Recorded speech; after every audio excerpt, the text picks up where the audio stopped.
Sa kabila ng anti-hazing law, nadadagdagan lamang ang bilang ng mga nasasawi sa kamay ng itinuturing nilang kapatid.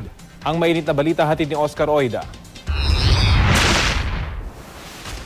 Tila isang umahabang listahan na ang bilang ng mga estudyanteng nasasawi dahil sa hazing matapos sumali sa mga fraternity.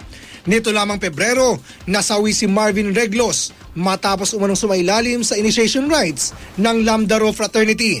Tulad ni Andre Marcos, isa ring San Beda College of Law student si Marvin.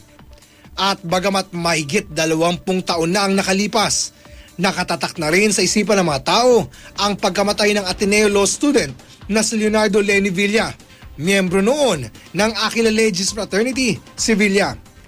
Hindi naging mabilis ang hustisya sa kanyang pamilya dahil nito lamang taon na hatulan ang mga nasa likod ng kanyang pagkamatay.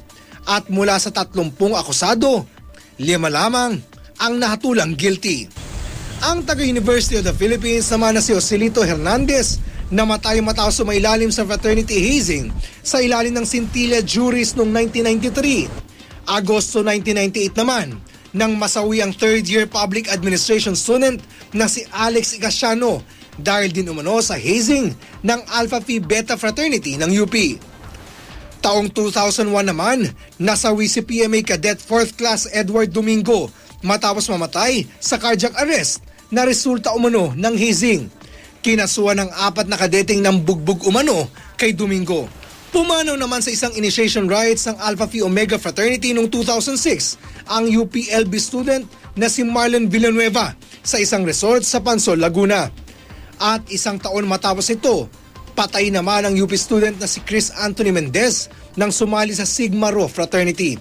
Hindi rin makakalimutan ang pagkamatay ng University of Makati student na si EJ Carl Intia nang sumali siya sa Alpha Phi Omega Fraternity noong 2010. Natagpuan ang kanyang katawan sa isang bangin sa Laguna na puno ng pasa sa katawan.